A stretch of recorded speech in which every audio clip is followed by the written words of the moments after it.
Hola, buenas. Mi nombre es Navarro Roger. Somos el Grupo Mango y hoy vamos a hablar de estos alimentos: miel, miel cremada, jarabe de arce y malvaviscos. Hola, en este caso me gustaría comenzar a hablar sobre la miel. Mi nombre es Ainara Milena Pérez Aguirre, alumna de la Cátedra de Bromatología.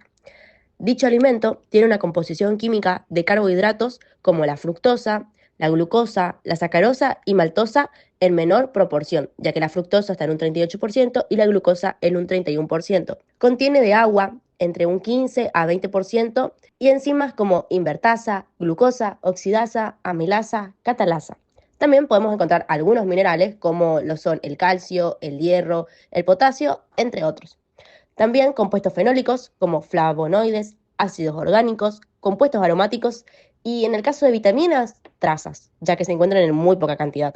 Después hablamos sobre los tipos y calidad. Tenemos la clasificación monofloral y también la polifloral. Monofloral ya nos hace referencia a un solo tipo de flor, por así decirlo, y polifloral es cuando es mixta. Las presentaciones pueden ser líquida, cristalizada, cremosa, que más adelante vamos a saber un poco más, y en panal. La parte psicosensorial podemos hablar sobre un color ámbar, bastante claro, o puede ser oscuro también, un aroma floral bien agradable y un sabor muy dulce característico de la miel. Es una fuente energética, rápida, bajo aporte proteico y de macronutrientes. En la parte de higiénico-sanitaria podemos hablar de humedad en un menos de un 20% y libre de contaminantes como plaguicidas, metales pesados y microorganismos, entre otros.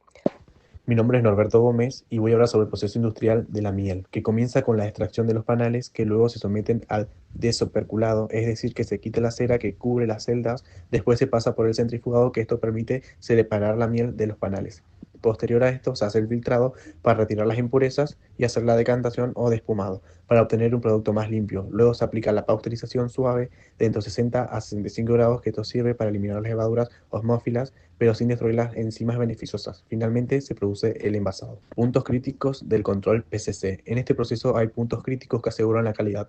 Controlar la humedad, que debe ser del menor del 20%, vigilar la temperatura de pasteurización, mantener estricta higiene en el filtrado y envasado y asegurar un almacenamiento por debajo de 25 grados para evitar el deterioro. Las alteraciones, adulteraciones y falsificaciones. La miel puede sufrir alteraciones naturales como la fermentación si la humedad es mayor al 20%, cristalización grosera o pardeamiento. También existen adulteraciones, por ejemplo, agregar jarabe de maíz, caña o glucosa, o diluirla en agua. Y finalmente están las falsificaciones, que estas son las más graves, donde se venden miel sintética o mezclas con endulzantes artificiales. Por eso es clave el control de la calidad en toda la cadena productiva. Hola, yo soy Bianca Domínguez y yo voy a hablar sobre la miel cremada. Empezamos por la composición química. Es igual a la miel líquida, a la miel cruda, porque posee glucosa, fructosa, sacarosa, la misma cantidad de agua, las mismas enzimas, ácidos orgánicos, los minerales como el calcio, hierro, zinc, potasio, los compuestos fenólicos y aromáticos. La diferencia entre la miel cremada y la miel cruda es que tiene una cristalización controlada de la glucosa, que le va a dar la textura cremosa. Tipos de miel cremada vamos a tener de forma natural o industrial. La miel cremada tendrá una textura suave, es untable, es homogénea y no tiene cristales gruesos. Nutricionalmente es idéntica a la miel líquida. Y con respecto a las pautas higiénico-sanitarias, son los mismos requisitos que la miel común. Seguimos con el proceso industrial. Como primer paso tenemos la pasteurización, en donde se calienta la miel con el objetivo de destruir la presencia de cualquier microorganismo. Segundo paso, se deja enfriar la miel. Tercer paso, se siembra con cristales finos, es decir, que se mezcla esa miel con miel finamente cristalizada, a la que se llama miel semilla. Esto lo que hace es dirigir la cristalización hacia cristales pequeños y uniformes. Como cuarto paso, tenemos el batido o mezclado controlado, en donde se agita lentamente la mezcla durante horas o días, dependiendo de la escala industrial, y así evitar la formación de cristales grandes, y esto favorece también la textura cremosa. En el quinto paso vamos a tener el envasado, donde se envasa en frascos o potes limpios y esterilizados, se sella y se etiqueta. Entonces, los PCC van a ser el control de la temperatura en cristalización, la higiene de equipos y manipulación. Por último, hablaremos sobre las alteraciones, adulteraciones y falsificaciones. En alteraciones puede pasar que la miel se endurezca, que quede arenosa si los cristales crecen demasiado o que haya una posible fermentación. En adulteraciones, puede pasar que mezclen con jarabes o mieles de baja calidad. Tenemos el jarabe de arce, que es un endulzante natural obtenido a partir de la savia del arce azucarero. Su principal componente es la sacarosa, entre un 60 y 68%. Además, contiene pequeñas cantidades de glucosa y fructosa, cerca del 3 al 5%.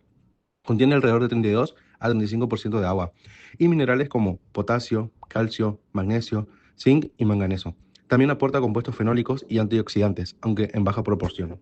Tipos y calidad. Según su color, el jarabe se clasifica en 4 grados: dorado, ámbar, oscuro y muy oscuro. Desde lo sensorial, se distingue por su sabor acaramelado, su aroma característico y una viscosidad media a alta. El nutricional es principalmente fuente de carbohidratos, con aporte moderado de minerales, y para asegurar la calidad debe alcanzar una concentración mínima de 66 grados Brix y estar libre de contaminantes. El proceso industrial inicia con la extracción de la savia, que luego se filtra. Después se concentra por ebullición hasta llegar al 66% de sólidos. Posteriormente se realiza un filtrado de minerales conocido como níter y finalmente se envasa en caliente. Los puntos críticos de control son mantener la concentración adecuada de sólidos, controlar la temperatura durante la ebullición y asegurar la higiene en la evaporación y el envasado. El jarabe de arce puede sufrir alteraciones naturales como fermentación, si no se concentra bien, oscurecimiento excesivo por caramelización o cristalización de azúcares.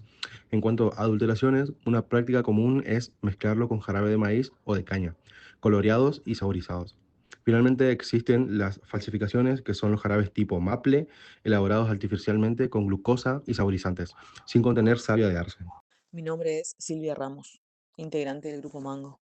Malvaviscos. Si hablamos de su composición química, podemos mencionar azúcares simples en un 75 a un 80% de sacarosa y jarabe de glucosa, agua entre un 15 y un 20%, proteínas como la gelatina principalmente y clara de huevo en algunos tipos de malvaviscos. Otros ingredientes que pueden contener son almidones modificados, colorantes, saborizantes, aire incorporado por acción mecánica, que en este caso sería el batido, y se logra una espuma sólida. También podemos decir que hay diferentes tipos y calidades. Tenemos los tradicionales, hechos con gelatina, y los veganos hechos con agar y pectina. Pueden ser esponjosos, blandos, masticables, blancos o coloreados. Son muy ricos en azúcares simples, como ya mencionamos, bajos en proteínas y carecen de micronutrientes. Proceso industrial, cocción. En primer lugar, se busca reducir el agua del jarabe de azúcar. Por otra parte, el azúcar, el agua y la glucosa se cocinan en una olla al vacío hasta alcanzar el nivel de humedad deseado. Una vez que el jarabe se cuece, se vierte en un tanque de almacenamiento. Luego, en dos tanques de mezcla separados, en uno la gelatina y el agua se mezclan hasta su completa hidratación. El jarabe se bombea hacia el primero de los tanques y justo antes de entrar, la mezcla de gelatina se dosifica en el jarabe. Para tener un control total, este proceso normalmente se controla mediante medidores de flujo y la cantidad de gelatina se calcula como un porcentaje de flujo principal. Durante el enfriamiento, el malvavisco entra en un cabezal mezclador. La solución de jarabe y gelatina se airea en un cabezal mezclador hasta alcanzar la densidad deseada. La cantidad de aire se mide con un caudalímetro másico y se dosifica como porcentaje del flujo principal del jarabe y la gelatina. La temperatura de salida del producto ronda los 55 grados centígrados en la primera etapa y en la segunda de enfriamiento la temperatura ronda los 30 grados centígrados. Posteriormente, el producto se bombea a un sistema de inyección de calor y sabor mediante una bomba de refuerzo. El producto se divide en diferentes flujos. En cada uno se inyecta calor y sabor. Desde aquí, el producto se bombea a los diferentes colectores de extrusión ubicados en la línea de extrusión para producir malvaviscos de diferentes colores, formas y tamaños. Alteraciones, adulteraciones y falsificaciones. Las alteraciones pueden ser, por ejemplo, el endurecimiento del producto, también una textura arenosa y pérdida de aireado o contaminación por mohos. Las adulteraciones pueden ser la sustitución de gelatina por algún otro producto similar, pero de menor calidad, o exceso de jarabes baratos. También podemos encontrar falsificaciones como un rotulado engañoso.